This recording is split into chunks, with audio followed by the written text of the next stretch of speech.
പ്രശസ്ത ചലച്ചിത്ര പിന്നണി ഗായിക മൃദുല വാര്യർ കൂടി ഈ പഹൽഗാം ഭീകരാക്രമണത്തിന് മുന്നേ ഒരുപക്ഷെ ശ്രീനഗറിൽ ഉണ്ടായിരുന്നു. 10-90 കിലോമീറ്റർ അകലെയാണ് ഈ പഹൽഗാം.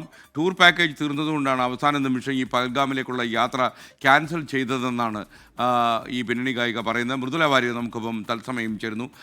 Mridula, good morning. മൃദുല, ഈ കുടുംബമായിട്ടാണോ ശ്രീനഗറിലേക്ക് പോയത്? എന്തായാലും ഭാഗ്യവതിയാണ്.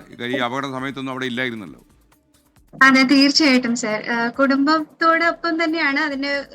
ഞങ്ങളുടെ ഫാമിലിയുടെ കൂടെ തന്നെ ഫ്രണ്ട്സും ഉണ്ടായിരുന്നു. ഞങ്ങളുടെ ഫ്ലാറ്റിൽ താമസിക്കുന്ന മറ്റ് 3 ഫാമിലീസും ഉണ്ടായിരുന്നു കൂടെ. വളരെ തലനാരിഴക്ക് രക്ഷപ്പെട്ടു. ഒരു നാരോ എസ്കേപ്പ് എന്ന് വേണമെങ്കിൽ പറയാം. കാരണം ഈ അറ്റാക്ക് നടക്കുന്നതിന്റെ തലേ ദിവസമാണ് ഞങ്ങൾ തിരിച്ച് കൊച്ചിയിലെത്തുന്നത്. ഓക്കെ, യഥാർത്ഥത്തിൽ അല്ലെങ്കിൽ നിങ്ങൾ പഹൽഗാമിൽ എത്തുമായിരുന്നില്ലേ? ടൂർ പാക്കേജ് തീർന്നുപോയി എന്ന് പറഞ്ഞാൽ എന്താ അതുകൊണ്ട് ഉദ്ദേശിക്കുന്നത്? അല്ല, ടൂർ പാക്കേജ് തീർന്നു എന്നല്ല. ഞങ്ങൾ 5 ദിവസം അവിടെ ഉണ്ടായിരുന്നു. 5 ദിവസത്തെ ഒരു ടൂർ പാക്കേജ് ആയിരുന്നു. പെഹൽഗാമിൽ പോയിട്ടുണ്ടായിരുന്നു. രണ്ടാമത്തെ ദിവസമാണ് ഞങ്ങൾ പെഹൽഗാമിൽ പോയിട്ടുണ്ടായിരുന്നത്. ആദ്യം സോനാമാർഗ് എന്ന് പറഞ്ഞ സ്ഥലത്തായിരുന്നു. പിന്നെ രണ്ടാമത്തെ ദിവസമായിരുന്നു പെഹൽഗാമില്. അവിടെ ABC വാലി എന്ന് പറയും. 3 വാലീസ് ആണ്.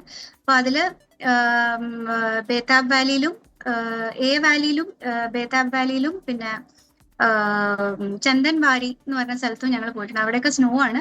അതിന്റെ തൊട്ടടുത്തുള്ള സ്ഥലമാണ് ഈ പറഞ്ഞ അറ്റാക്ക് ഉണ്ടായിട്ടുള്ള സ്ഥലം. ബേസരൺ എന്ന് പറഞ്ഞ സ്ഥലം. അവിടെ ഞങ്ങൾ പോയിട്ടില്ല. പഹൽഗാമിൽ സന്ദർശനം നടത്താനുള്ള ഭാഗ്യം എന്തായാലും ഉണ്ടായില്ല. മറ്റൊരു അവസരത്തിൽ പോകാമെന്ന് കരുതാം അല്ലേ? ഓക്കെ, മൃദുല സുഖമായിരിക്കുന്നല്ലോ? സുഖമായിരിക്കുന്നു.